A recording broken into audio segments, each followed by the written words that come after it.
Good evening and welcome to Poland Daily. I'm Natalia Moczulska and this is the news. Investigative journalist Mariusz Zelenskiy, in his latest documentary titled Swamp, has revealed shocking information about the cover-up of pedophilia in Polish show business involving composer Krzysztof S., co-creator of the 1990s cult children's program Rainbow Music Box. In 2019, Krzysztof S. was accused of molesting and raping boys and girls under the age of 15. The case of pedophilia in the art community was investigated by investigative journalist Mariusz Zelenskiy. I'm investigating several cases. It's not just Mr. Sadowski. There are more such people, also well known. It takes years of work. It is not possible to get it done within a week or two. At the end of 2022, the prosecutor's office decided to drop the composer's case due to the statute of limitations. The statute of limitations on the acts was confirmed by the District Court of Mokotów in Warsaw, which, in upholding the prosecutor's decision to discontinue the investigation, indicated that regardless of what legal qualification of the behavior described by the wronged parties would be adopted, the acts were already time-barred at the time the notices to the prosecutor's office were filed. The case of Krzysztof S. was also handled by Gazeta Wyborcza's large-format reporter Iza Michalewicz. After the prosecutor's decision, the woman published a moving post in the media. This photo of the raped 12-year-old girl was taken years ago by jazzman Krzysztof S. Today, the women received a letter from the Warsaw Regional Prosecutor's Office, notifying them of the discontinuation of the investigation due to the statute of limitations. It is as I suspected. It was signed by prosecutor Dariusz Ziółkowski. 3 years of interrogating pedophile victims in the presence of psychologists, cameras, and re-traumatizing them went to waste. Is there no longer any force in this country that would make abused children live to see justice? What kind of signal is this to the victims of abuse? Sit tight, because you won't get anything anyway. According to media reports, the first abuses by Krzysztof S. allegedly occurred as early as the 1970s. I was 12 years old. He came at night to say goodnight and started tickling me. He put his hands where he shouldn't. I told him no, stop. He stopped, but he moved on to the other bed, to the second girl, put his hands under the covers and kept doing it until she started crying. Then he got up and left. There is a big problem because it is not talked about. When it concerned the church, it was a little louder about it. These are different professions, coaches, people who work with children. Such cases should never be time-barred. The documentary Just Don't Tell Anyone, shot by Tomasz Sekielski, premiered in 2019. Zelenskiy accuses Sekielski of not wanting to tackle the subject of Krzysztof S. because he preferred to expose pedophiles in cassocks. The pedophile act is the work of Satan. Maybe it shouldn't be said that way in the media, but it is. There is no greater victory for Satan to portray a clerical person or someone from a religious circle as someone evil. It's a load-bearing topic when we hear about a priest who touches children. We immediately know that this will elevate the subject. The film also makes accusations against the media. Some stations, editors, or portals avoided the topic of Krzysztof S. or purposely treated him in a low-key manner. If there is a sexual aggressor, a pedophile who attacks children, and he is affiliated with the elite, the issue is swept under the rug, and it is often as brutal as the one described in the video. The prosecutor's office is conducting a separate investigation into the allegations against Krzysztof S. from 2017. The offense relates to committing a sexual act against a minor under the age of 15. The proceedings are at the final stage. Yesterday, Hungary and Poland stalled the approval of the final conclusions of an EU summit in a disagreement with other leaders over migration policy. Under a deal reached earlier this month, each country in the EU would be responsible for a set number of migrants, but would not necessarily have to take them in. Countries unwilling to receive irregular migrants and refugees arriving ad hoc to the EU would help their hosting peers through cash, around €20,000 per person, equipment, or personnel. The agreement reached did not need to be unanimously approved by member states, and Poland and Hungary were opposed. Both countries opposed the proposed wording on migration in the conclusions of the regular EU summit, though it had no impact on the deal already approved. There was no specific request. Especially Hungary was totally adamant, saying, I will not vote for any conclusions at all. Okay. We don't want to see any conclusions. So it was not about, let's do it this way or the other way. It was like, we don't want to see the migration being mentioned at all. It was a pity that we didn't reach an agreement last night. Let's hope that today we'll reach an agreement, we'll have common conclusions. Migration is a common problem, and we need to show in action what we say about solidarity. And I hope that today's discussions are going to be much better. I prefer to have no conclusion than bad conclusions. If it's to have a breach of treaties, it's not acceptable.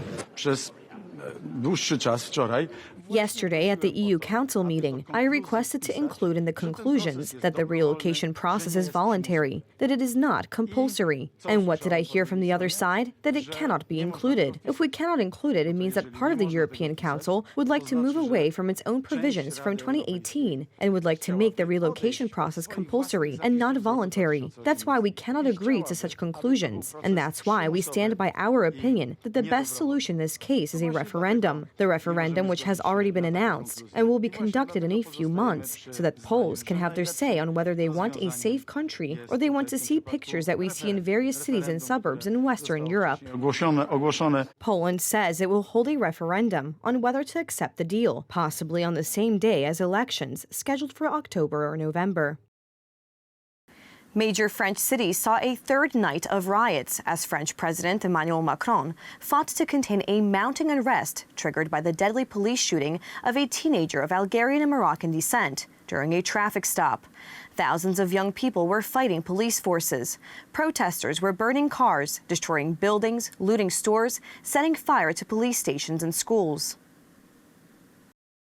Residents of French suburbs took to the streets after a police officer in Nanterre shot dead a 17-year-old boy who refused to submit to control and failed to stop his car despite warnings. The officer was charged with attempted murder and is in jail. Protesters looted stores, set fires, attacked police officers and journalists. Last night, over 249 police officers and gendarmes were injured during riots in French suburbs. Police detained over 660 people, including 307 in the Paris region, the Interior Ministry reported earlier today. President Macron held a crisis meeting with senior ministers over the shooting, after which Prime Minister Elisabeth Borne dismissed calls from some political opponents for a state of emergency to be declared.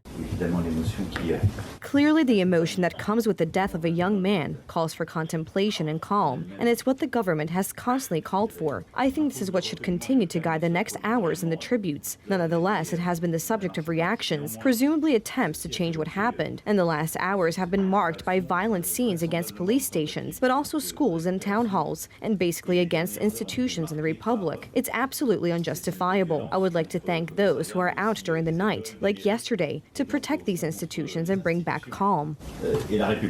The incident has fed long-standing complaints of police violence and systemic racism inside law enforcement agencies, from rights groups and within the low-income, racially mixed suburbs that ring major cities in France. The local prosecutor said the officer involved had been put under formal investigation for voluntary homicide. Under France's legal system, being placed under formal investigation is akin to being charged in Anglo-Saxon jurisdictions.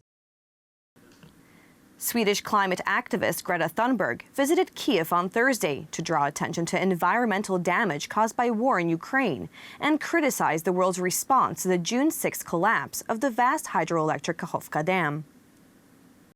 Greta Thunberg was welcomed by Ukrainian President Volodymyr Zelenskiy together with an international working group on environmental damage Russia caused in Ukraine. We've been there in Kherson region, in Mykolaiv region, and a lot of cities. I think you had meeting. I think you know that a lot of cities which are not even there, they have critical problem with drinking water. Yes. Technical water is it's also a big problem for agricultures of Ukraine, not only for Ukraine, because we have to give this wheat and corn to give to Africa and Asia countries. Really give sometimes because we don't sell. Some countries don't have possibility. Yeah. So we need it, and this technical water is crucial, important. As Ukrainians, by this point, know all too well, and so does Russia. And that's why they are deliberately targeting the environment and people's livelihoods and homes, and therefore also destroying lives. Because this is, after all, a matter of people. It is about people, it is about Ukrainians suffering from this war, it is also of everyone else suffering from the consequences. For example, the millions of people dependent on food grown in Ukraine, just as one example. If something happened in Zaporizhia, it will be many, many times bigger than the catastrophe in Chernobyl. And of course, Ukraine, we are talking about it every day. Presidents talking in all platforms, and with Mr. Grossi, and with all of the world leaders, that still the station will be controlled by military people from Russia and not back to the control of to Ukraine, because it's our territory. It's now occupied. It will be big concern and big risk for whole the world. We deal with three existential threats, as we call them: the nuclear threat, the climate and nature crisis, and the pandemic crisis. And when the site was invaded, the elders issued a strong statement of our concern. But I have to say, when I saw the full briefing this morning, the situation is much more precarious than we had even imagined. Ukraine is investigating the dam blast, which unleashed floods across southern Ukraine and Russian-occupied areas of the Kherson region, as a war crime and possible criminal environmental destruction, or ecocide. It has estimated the cost of the dam's collapse at 1.2 billion euros. Thank you so much for joining us this evening. Please stay tuned for Poland Daily Weather, Poland Daily Business, and some of our other programs. But for me, have a wonderful weekend.